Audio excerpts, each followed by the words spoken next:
It's the largest distributed denial of service attack ever against a civilian agency. Centers for Medicare and Medicaid Services, the National Institutes of Health, which researches vaccines and pandemics, Food and Drug Administration, right? I mean, this is the backbone of the US healthcare system. The entire time this is happening, we're trying to communicate and prepare for full-on telework. We know coronavirus is about to hit the United States. When we started to have the discussion that we may have to shut it down, I felt that it was a nation-state effort against our network. Any attack against the healthcare system is a big deal. The fact that we may not know what they were really looking for and how they were looking to extract that data is critical.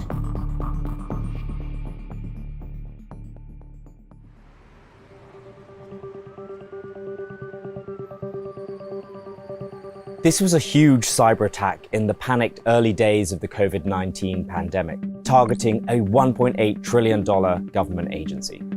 The truth of it has never been reported. This is the Department of Health and Human Services, and on March 16, 2020, they were going to full remote work. This was going to be the beginning of work from home for the entire federal US government. HHS is a huge government agency, and it has a budget about the same size as the entire Russian economy. Back in March 2020, it had assumed a particular significance, because this had just happened. We expect to see the number of cases, the number of deaths, and the number of affected countries climb. COVID-19 can be characterized as a pandemic. My name is Jose Arrieta. I was the Chief Information Officer, Chief Data Officer of the Department of Health and Human Services during the coronavirus pandemic. So 15 March 2020 was an interesting day. I had a friend stop by around noon, and he actually brought over a really good bottle of scotch, and he said, "You gotta sip this." And my phone rang. The first words that we heard is, "Jose, we have a serious issue." The fact that everybody was about to start working from home was significant. When the federal government went to work from home, network operators had to adjust all their firewall and security settings to allow hundreds of thousands of new unknown connections into their network. So they had to scale down their security all at the same time. And that's when the attack struck, when the network was at its most exposed. They had slowly been increasing scanning activity at HHS. So if you go from 300 million to 400 million, that's not a massive change. But once we went over 1 billion, that was kind of a threshold. We took notice to that. Which appeared to be an attempt to overwhelm the network and cause it to stop working at this critical juncture where the federal government was moving to work from home. That's what it initially looked like. It became alarming when we eclipsed over 6 billion scans. And if you think of Health and Human Services as a house, what scanning activity is someone looking in the doors and windows of the house. So imagine if you had a house with 200 doors and windows, and 15,000 times a second somebody was trying to enter those doors and windows. It would make it very hard for someone inside the house to leave. And that's what was happening to the HHS network. It was making it very hard for us to communicate via email, making it very hard for us to collect data throughout the United States.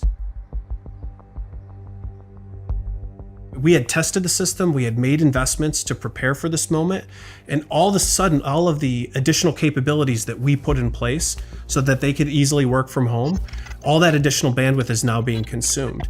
We were extremely confused as to what was actually happening. Arrieta and his team initially thought it was what is known as a distributed denial of service, or DDoS attack. A denial of service attack means that I, as a computer or a sensor or even your home baby monitor, is able to go and just push information out in order to disrupt the operations inside another environment. A distributed denial attack is escalating it from one sensor or one computer to multiple, hundreds, thousands, hundreds of thousands of computers. So now we start to get really concerned, and the question is, how do we deal with it, right?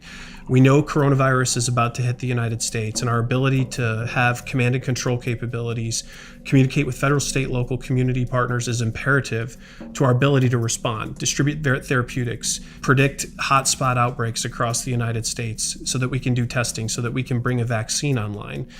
And we need a network to actually do that. So the team set about trying to counter the attack, rerouting traffic and increasing network capacity. We started to actually move the internet traffic across the HHS network, and something very abnormal happened. The actor, the adversary, actually started fouling us as we moved the internet traffic. No matter what they did, the attacker adapted, but it never took the network down entirely. It always stopped just short of the full capacity. That's what made Arietta rethink. What if this wasn't just a DDoS attack? What if it was something else entirely? They were trying to figure out, what is your limit? What is your pressure point beyond which you will break? Let's be honest, for their ability to scale to that amount of bandwidth usage in that period of time, if they wanted to take us down, I strongly believe that they could have, but they didn't. And that got them questioning, then if this isn't an attempt to take down the network, what is it about? And what they landed on was, this was a scanning operation. This was an attempt, a successful attempt, to map the entirety of the Health and Human Services network in very, very quick fashion. The coronavirus was happening. It was spiraling out of control. The adversary needed to know, how do we get into the network? What is on the network? What are our potential points of entry? And that's the value of a map. I remember speaking to the leadership of HHS, and the instruction was very clear. The HHS network will not go down. So in the previous 24 hours, we saw a great deal of enhanced activity with relation to the HHS computer systems and website. Fortunately, we have extremely strong barriers. We had no penetration into our networks. The source of this enhanced activity remains under investigation. And we came to a point where there was nothing else we could do to keep it up. That basically said, look, I think we're going to have to take the network offline. We're going to have to literally take the system completely offline. Let's do it in the evening when most people won't notice. And it has to come back. It has to come back within 10 minutes. You know, imagine all of this compute power from 1 million computers around the world are taking all this data and they're pushing it at this target, which is the HHS network. And then the network is taken offline. And now all of those computers are receiving error messages back saying, hey, we couldn't find the location that you sent us to. And it overwhelms those computers just like we were being overwhelmed. I call it a weapon, but it breaks the weapon, essentially. The network was down for 10 to 15 minutes, and then we brought it back online. And all of that traffic, all that pressure that we were experiencing was gone. It didn't exist. And we were able to function at a normal level.